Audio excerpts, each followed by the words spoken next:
Chiefs, as we've mentioned, looking for their 8th win in a row Sunday against the Steelers. But, Lewis, those are some pretty important players. Are we putting the Chiefs on upset alert here because of the situation with COVID?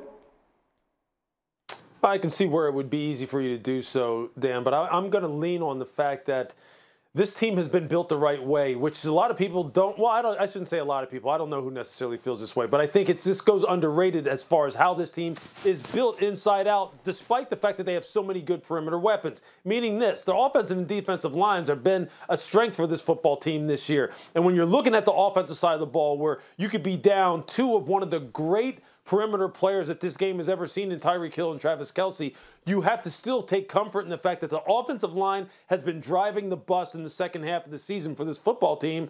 And Brett Veach was very, very smart in making sure he went out and addressed it in a big way this offseason. So the run game, the play-action passing game, they still have their quarterback in Patrick Mahomes. That's what you're going to have to rely on in this football game. And you're going to have to rely on a head coach in Andy Reid and the offensive coordinator in Eric Bieniemy that will find the holes in a Pittsburgh Steelers defense that has shown you that if you scheme them up properly, they can be exposed with the run game and play-action passing game. Look no further than the tape against the Minnesota Vikings. Look no further than that. I'm not saying that the Kansas City Chiefs have Dalvin Cook, but I am saying this. The Kansas City Chiefs have a much better offensive line than the Minnesota Vikings do.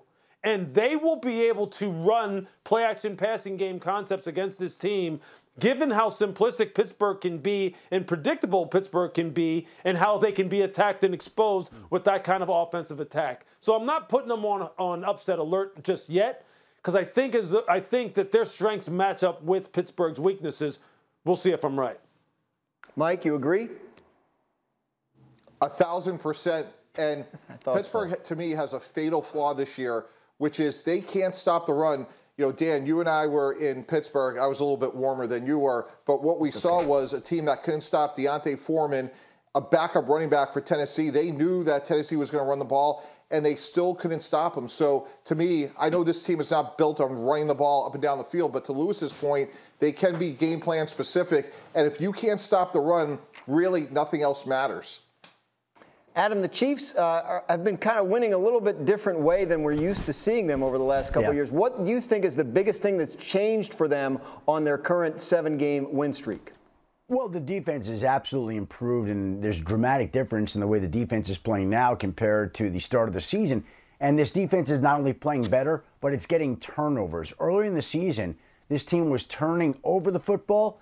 Now it's getting those turnovers. And if you take the way that this offense is played with the way the defense has improved, it makes a winning combination, and it explains, in part, why the Chiefs are sitting there this morning as the #1 AFC seed in the AFC. And again, just as we mentioned, a team having to win in Lambeau Field in January to get to the Super Bowl, it looks like right now there's going to be a team that has to go into Arrowhead Stadium in January and beat the Chiefs. Now, we've seen the Chiefs lose playoff games at home before, no surprise, but this team at home in January is going to be an awfully tough out with the defense playing the way it has and with the offense we all know. Yeah, I mean, look, this happens every year. We get closer to the end of the season. We get a little bit clearer picture of who the real contenders are. And right now, according to Caesars Sportsbook, we have two co-favorites at plus 450 to win it all. The Packers have the best record in the NFL, and the Chiefs, who, as we mentioned, are on that run of 7 straight victories. You see Tampa Bay still hanging out there, and then it gets to the Patriots, Rams, Buffalo, a lot of contenders. But Lewis, are you buying Kansas City as the AFC team to beat? Yeah, I definitely am, especially when they get back to full strength. Look, being on the COVID list obviously is not fun for them. And having being on the COVID list is not fun for some of the players that are such explosive players for them. That obviously in the short term, hamstrings them a little bit. But you would assume that those guys will test off of there and they will be back to full strength once the playoffs begin. And if they are at full strength, this is the cool thing about Kansas City. They are now starting to find their groove offensively and really adapt and adjust and accept how they have to play football, which means they have to be opportunistic. They have to do what it is that the defenses are allowing them to do, and they've accepted that. They're not trying to force a square peg into a round hole anymore. And when they're at 100%, These guys can attack you in multiple different ways. The defense has been very, very good starting up front and then being opportunistic with turnovers. Those are the kind of things that get you into Super Bowls, man. And so I think, without a doubt, you tell me a team that at full strength is better than them in the AFC. There isn't one. How about you, Mike? You got a team? Or is Kansas City it? Kansas City Chiefs, I'm going to go to the other side of the ball. They have playmakers on all three levels, and Melvin Ingram has allowed Chris Jones to move inside.